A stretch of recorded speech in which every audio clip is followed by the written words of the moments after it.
So today on Idiots Go Running, we have Gary and Gillian. Say hello, Gary or Gillian. Hello, I'm Gary. On our show, we've got a guest who likes to run. Do they really? Do they jog around the place just for fun? That's not fun. Are they a professional athlete? Nope. Lining at the start with the elite. It don't matter. We've got a guest on our show because we asked and they didn't say no. It don't matter because our show has a guest. It does. Pretty much because we asked and they said yes. Gary and Gillian, would you call yourselves race directors for We Run Wild NI? Yeah, I would say so. So, Gary, tell us about how you got started with We Run Wild NI. It's a bit of a mouthful for me, apologise. All right, it's a mouthful for me too. How we got started, kind of been running for a long time, and I always thought I'd like to organise an event or a race. And Gillian and I had gone out for a run one day. We were running down through Island McGee, and we kind of got an idea in our head. Wouldn't it be lovely to organise an event around Island McGee? Because in the distance you could see the Game of Thrones, where they had the wall, and we talked about it, and then it kind of evolved from there. So we finally got round. We didn't end up doing that particular event, but we decided, yeah, why not try it and see what happens? So it's kind of evolved from there. It's just evolved from an idea of starting that run. And you were into running before. I'm assuming yours were both big into running. Yeah, well, yeah, kind of. I would say for about maybe 5 or 6 years before we started We Run Wild, we had got big into running. Like we were doing marathons and back-to-backs like every weekend. And at that stage, there were very few marathons in Northern Ireland. So we spent every weekend either travelling to England, Wales, Scotland, down south, back to back, doing stupid stuff. Then we kind of got into ultras, 50 milers, 100 milers. So at that stage, yeah, we were heavy into it. And when did you actually start We Run Wild, and when did you actually get into ultras? If you don't mind me asking your age. Well, this year I will be 61. Wow! So congratulations. Well, I don't know whether that's a good thing or a bad thing. I started running in 2000, so I've been running continuously now for 24 years. I took the idea in my head because it was going to be a big year. It was going to be the millennium. I'd like to do something that I would look back on and think, well, I've done something for the millennium, and I joined a running club, started running. So that's basically where it came from. I started 13 years ago, maybe. So I had never run before, and then kind of started because I was overweight and just wanted to lose weight, and then did like a half marathon and a marathon, and then decided to join the local running club in Carrick, and then that's how I met Gary, and then we kind of together got into the crazy stuff. Because when I met Gary, he had done 20 marathons and I had done one, and I was like, oh my, how could you ever run 20 marathons? So he kind of really inspired me to start doing more. And then the two of us just, got into like the crazy stuff. But we Run Wild going about 4 years now, in and around about 4 years. So obviously you guys have more than one event now. How many events do you have through the marathon season? And what does an ultra marathon season look like? Is it all year? No, it's basically whenever we want to put one on. Yeah, there's no set time really for, I would say, for ultra marathons. It just depends on where it is, depends on the location, whether it's feasible or not. Yeah, and how many events do you have throughout the year on average? About 10. Roughly about 10. And they span all over Ireland? We haven't got into the south of Ireland yet. Watch this space, but we haven't got there yet. Yeah, so we are looking, but we haven't got there yet. But yeah, we've lately tried to expand around the countryside. So we are looking at other different locations. So yeah, we're trying to get away. Obviously, you stick to your home turf that you're used to, but those routes then become kind of boring after a while, and people get fed up doing the same route. So they're always looking for something different, and that's what we're trying for. I think the thing was as well, like Gary's, and We Run Wild NI was entirely Gary's conception, but Gary really didn't want to just put on another running event. He wanted to do something different. And I guess he and we both were really inspired by different events that we had done all around the world. And his real thing was like initially, whenever we set up the marathons, we used a road book. So typically our events, they aren't signed, they aren't marshalled. So the initial conception was to follow a road book. And that was kind of inspired, as I say, by events we had done in Berlin and in England. So it was kind of to try and bring a different concept. And we've held on to that. So we don't typically do, for example, like we only have one event a year, Gary, is that right? Where there's signs out and it's not really on a looped course, it's like 2 loops, but we generally try to stay away from typical run-of-the-mill stuff. So our events are so different. So for a while, and while we were setting the company up, it was really important to us to stay local, to try and test everything out, test the waters, see what we thought of it. So it's only really now that we're kind of able to try and expand and to look at other places, to set up events. It's you're bringing your love of running and your experience and actually bringing it back home onto our doorstep where I've grown up all my life. And you touched on a thing there that you've ran in various places around the world. Like, where's all the places you've kind of ran? Well, we've done all the usual. We've done multiple events down south.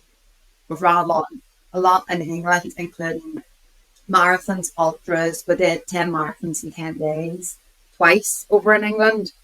We've done Snowdonia in Wales. I'm sure we've run in Scotland. We've done the Highland Fling in Scotland. One of the most memorable for me was Jungfrau Marathon in Switzerland. Okay, and why was that? Oh, it was just amazing. Absolutely amazing. And just the scenery, the route, the people, my brother loves the food on the way. Yeah, scenery probably would be, because you're starting at Interlaken, you start at the bottom of Interlaken and you run to the top of the Jungfrau Mountain, and I'll say using the word run very, very loosely, obviously, but, the experience of getting from the bottom to the top, halfway up there, almost near the top, they've a Scottish piper playing the pipes. In the distance, you can hear the snow, And avalanches. We're talking about Switzerland, yeah? Switzerland, yeah. So on Scottish that particular piper? Yeah, they have a piper which plays the bagpipes up on the way up or near the top of the Jungfrau Mountain. Wow. It's absolutely amazing. But yeah, so that would be. That was really good. And then probably the pinnacle was the MDS, the Marathon des Sables, which we did in 2015. 5 years, I think. ago, yeah. So that's like 250 kilometers over 5 days across the Sahara Desert. Once in a lifetime, probably will never be repeated. And that was just unbelievable. Yeah. That was an amazing event. Was it tough? That was tough. It was tough, yeah. Tough, but fantastic, The training for it was really tough. You have to train with like a weighted backpack on. You have to prepare your feet. It's very difficult, obviously, living here to prepare for the heat. Yeah, really tough event, but amazing. Yeah.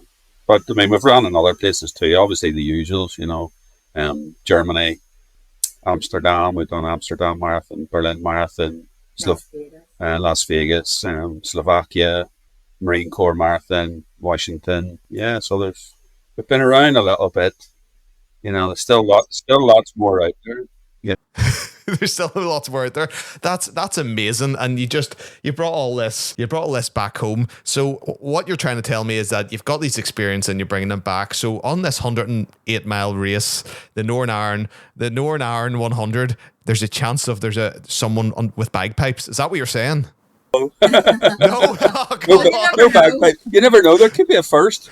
It could be a first, actually. I think you need to take these experiences and bring them back. It doesn't have to be that person playing the bagpipes, but you could have someone playing them. So obviously I mentioned about the Norn Iron 100, and what's your favourite part of the course? The finish. So do you run it yourself every year with everyone? No, we don't run it as a complete event ourselves. What we do is we take people out and we take them across different sections of the course. So we break it down into basically into three sections. So the first section, second, and then we leave the actual last part of it then for everybody to do, because it's probably the easiest section to do. We have run it as a non-stop event ourselves, the whole course, because we always do that, because you can't possibly expect to understand what people are going through on that type of event unless you run it non-stop. But I'll be frank, it took us a few occasions. Yeah. It took us a few times. We ourselves had a few DNFs trying to do it as a non-stop. So I guess that, I think it was our fourth attempt actually before, because obviously we're just going out and running it ourselves with everything on our back, no access to anything through. So I think we had 3 failed attempts. But you know what? That just allows us to see as race directors how difficult a course it is, so we can fully appreciate how challenging it is for everybody out there. Our opinion is kind of along the lines of, if we can't run the event ourselves, then we won't put that on, because there are people who go out there and say, oh, you could just go and run from here to there and it's easy. You could do that, but we do all of our own runs and to make sure that they can be safely done, and then we put them on. So I signed up for this event and I think I read it was 106 miles. And then a few weeks later, I was like 108 miles, right? I'm not worried. I'm not worried about them 2 miles. They don't bother me. And I tell people I'm going to do a 108 mile run, and they always go 108 mile. And I'm going, yeah, now that you say it sounds pretty odd. Like when you even Dean Carnazes, who was on our show, says that 100 miles tough, but that 8 miles going to suck. So can I ask a question? Why did you add on that 8 mile? There has to be a reason. It basically was down to logistics, and that's really what it was. So the actual start point and the end point obviously needed to align.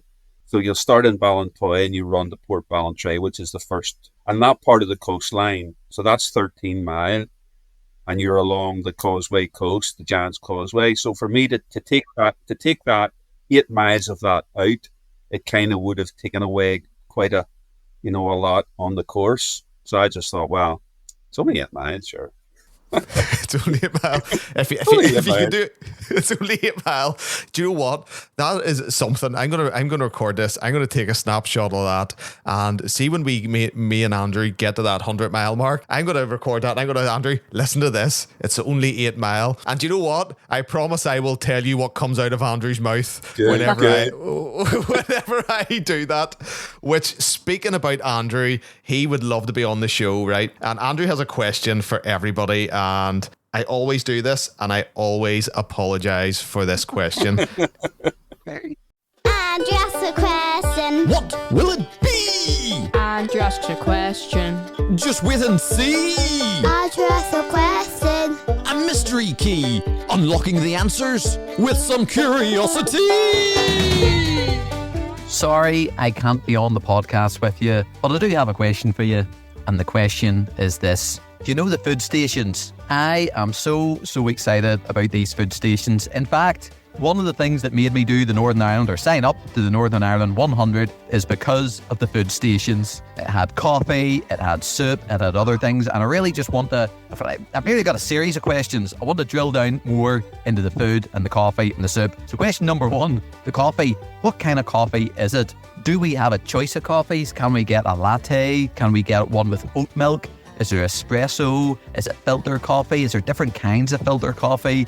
And then the soup, question number 2. What kind of soup is it? Do you get it in a bowl? Do you get it in a cup? Do I have to bring my own bowl? Do I have to bring my own straw? My straw? Do I have to bring my own spoon? And then number 3 question is, what else on this food market do we get? I'm excited. Is there some surprises? Is there a goodie bag when you exit the food market? Do I have to bring your own bags to fill up? Is it like shopping? I'm just not sure. I've never been on a 100 mile run before. There's Andrew's question. Andrew's all about the food. He's going here because he gets to eat. Do you have a response for that, idiot? That's a good question. All I'm going to say is bring your bags because there's epic food at all of the aid stations. I'm not going to give any promises about the coffee.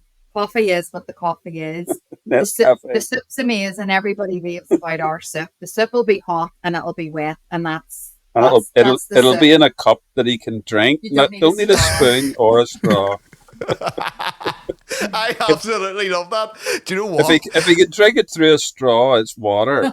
Let's put it that way. It won't be water. Oh, good thick soup. And is it meat in it or is it plant-based soup? No, it'll be. Oh no, it's fit. So at our aid stations, we really want to look after everybody. So we cater for the meat eaters and we cater for vegetarians and vegans. If you're gluten free, we'll cater for you. If you have allergies, we'll cater for you.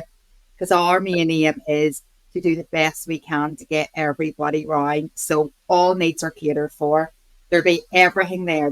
There's soup, potatoes, sandwiches, people bring stuff, people make stuff, pasta, porridge. And what I can say is when you cross the finish line at 108 miles, you will be rewarded with the best Belfast breakfast bap you've ever had in your life. Wow. Everybody says that. Everybody the says best it, ever. yeah. Whether you're a meat eater or a veggie, you will have the best breakfast you've ever had in your life. Yeah, we've even had vegetarians eating the sausages, the sausage pops at the end. They were just that good. So I'm obviously plant-based myself. So I'm kind of going, I don't go out to restaurants anymore, okay? I'm gonna speak some truth here. I don't go out into restaurants because see the hassle I have with getting fed in restaurants, and everybody looks at you and everybody thinks you're weird. But I can't believe I'm going to run 108 miles. I always add in that 8. I'll run 108 miles and I'm treated better than I'll be treated in a restaurant. I am so excited, Gary and Gillian, so excited to the point where you can probably tell because my speech has probably gone up another level and it's faster and I'm just excited. And after this, I'm gonna play this to my brother. I'm not even going to edit it and play it to him. I'm just going to play it to him and my brother is going to be on top of the world. You guys are... You guys are doing something special because I promised Andrew, I think I've sent you an email, Gary, where I promised Andrew on an event we did. I said, Andrew, the aid stations are class. They have all these food, maybe not to the level of you guys are promising. I'm really excited about aid stations, but we turned up and they had fruitcake and water, and that's all Andrew got. And it was water from this big jug thing and some fruitcake, and Andrew ate fruitcake. And he was in serious diffs after eating that fruitcake. He was ill. He wasn't feeling well because he kept on going back for more fruitcake. It's all about variety. Guys, that sounds absolutely incredible. I suppose I called you as race directors. Favourite and worst parts of being a race director? Well, I'm going to just issue a disclaimer and say that when we set up We Run Wild NI, it was a joint venture. It was, and we organised and we did everything together. Due to my work commitments, I would say probably in the last 18 months, I have completely stepped away. I do not know how Gary organises and does what he does. So just to put that out there, the amount of work, because people have no idea, the amount of work that he puts into organising and putting on these events. Literally still, I just can't believe how he pulls it off. I mean, he does all this. It's a one-man show, does all of it on his own. I literally sometimes put a post on Facebook and that's about it. Like, I just can't do it anymore. So he does all this himself. So from my point of view, from me being now almost like an outsider, I would say the best bit is the sense of achievement that Gary gets when people commend him for the runs and they have a really good time and new people coming and doing a new experience. I would say the worst bit is you do kind of get some negative comments and you get a wee bit of abuse from people, which is entirely unwarranted. And I think as well, it's that whole be kind thing, isn't it? People have very little awareness sometimes of how their words impact you and just people's lack of respect for actually the work that he puts in. And it's a full-time job, it's incessant, it's licenses, it's seeking permissions, it's running about the whole countryside, it's him spending entire days and nights out wrecking courses. So there's a lot of work goes in, and sometimes I think it's a thankless job. But on the plus side, I think when you see people coming and doing one of our events for the first time or the 10th time and they really enjoy it and you see the pleasure on their face crossing the finish line. I'm really proud of Gary for what he's done. And Gary, have you got anything to add to that? So, Not really. No. There's not a lot I can say. That she hasn't said.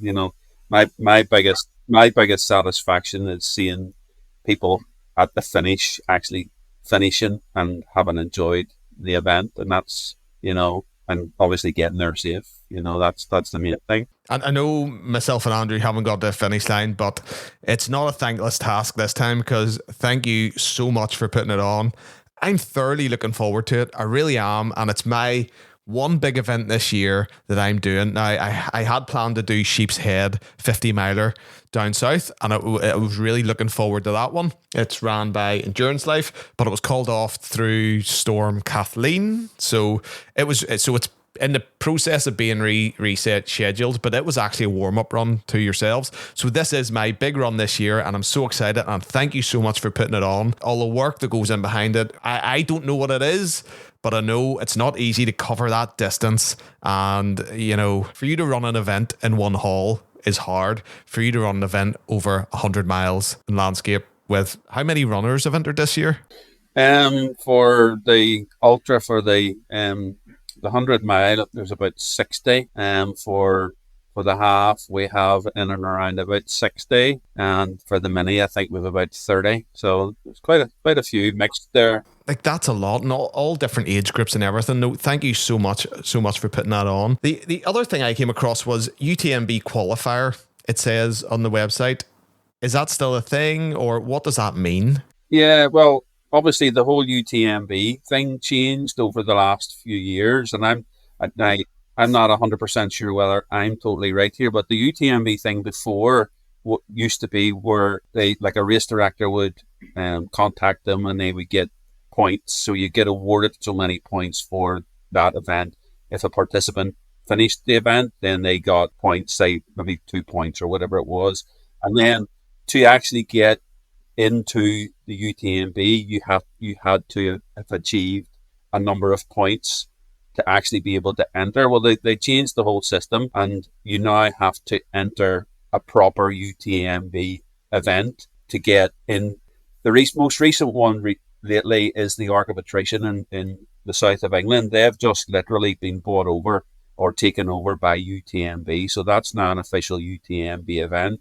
So to get into that, to be able to take part in that event, where before you would have had to have a qualifier, so you would have said, well, I ran 100 miles, so I'd run the Northern Ireland 100, I finished it, and I'd done it in such and such a time, and they would go, yeah, that's okay, you've experienced. That won't work in the years to come. So what they want is you must have a UTMB, what they call an index, and it's free to have this. So it is. So you'll run the Northern Ireland 100. You'll register. If you go on and register with UTMB, register yourself as a runner. Whenever you're finished, I send the results, and then you will get awarded points as an index point. It doesn't mean you've run an official UTMB event, but the only way to get into an official UTMB event is to have a runner's index, a UTMB index. Supposedly a benefit for us to have that on our race, because it may attract people who are looking to get into the like of the Arc of Attrition or Snowdonia. Those are the only two events. Yeah, so they're the only two events at the moment in the UK that are official UTMB events. And I'm led to believe there's more coming, but you can't take part in those if you don't have a UTMB index. Our race will give you those UTMB index points. That is actually another reason I looked at it and I seen it, and I think I also emailed you to say, like, just what does this actually mean? But you've summed that up absolutely perfectly. And I was looking at Snowdonia because it was kind of the only one, and I thought I can dip over to Snowdonia if I can gather enough points, which is in the Norn Iron 100. I think we've been through a lot. I've asked you a lot of stuff, and I'm going to share this on our Instagram. And thanks so much, guys, for coming on today. And I've got one last question for you, and this is probably actually a perfect question for yourselves. If you could either create or run one last race, and it can be anywhere with anyone It can be real, fictional. It can be on the moon. What would that race look like if you were to use your wildest imagination? Any race, what would it be? Oh, that's a very, very good question. Mrs. Connolly, any thoughts on that? I would probably say, well, my favourite distance is 100 miles. So it would be 100 mile and it would be the Safari. Where it would be, I don't know.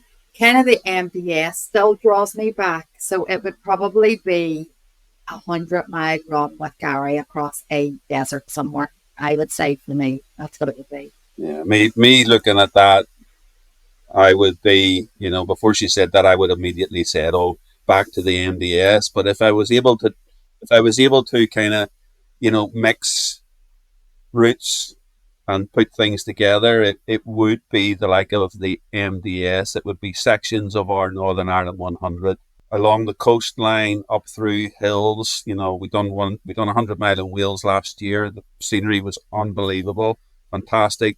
That took in beaches, mountains, trails.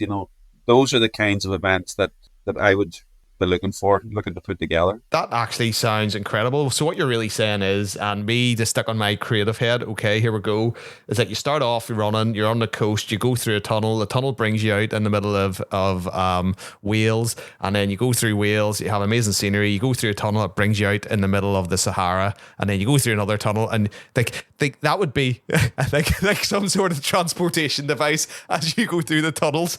Do you know what? I would love that race. I would absolutely love that race. That would be an epic run, yeah. Yeah, that would be fantastic. So you're the first sign up then. Oh, how much is it? I'm only joking. And is it a UTMB qualifier? That's my two questions. And do you do SIP? Because then Andrew will come. Yeah, so you might have two. Yeah. But no, look, guys, thank you so much for coming on and chatting to me today. I really appreciate your time, taking your time to come out and talk to us, because I know you're two very busy people with work life and with We Run Wild NI. Have you enjoyed it? Yeah, we have enjoyed it. Yes, thank you very much for having us on, and thanks so much for waiting for so long to have us on as well. Sorry you're worth about the that. Wait. You're worth the wait. I don't know about that. And the biggest thanks of all is for having the confidence to come along and take part in the Northern Ireland 100. We're really looking forward to seeing you and your brother there. So yeah, we are the idiots, and we will be rocking our idiot gear. Will you be at the starting line? I'll be at the start. I'll be at the finish. I'll be in between. When you're loving life, we'll be there. When you get to the 100 miles, don't forget, you've only got another 8 to go. Suck it up and get on with it. It's all good. Suck it up and get on with it. Yeah, suck it up, buttercup. Before you go, I promise I will let you go. Andrew's gonna get a McDonald's delivered. Is that okay? Of course. 100%. Yeah, as long as he has one for us. As long as he has one for you. You tell me where you're going to be, and do you know what? I'll tell Andrew that you will cover the cost, and he will be over the moon. Not a problem. No problem. Guys, thank you again so much for coming on the day and coming on the Idiots Go Running podcast. No worries. Thanks, Colin. All the best.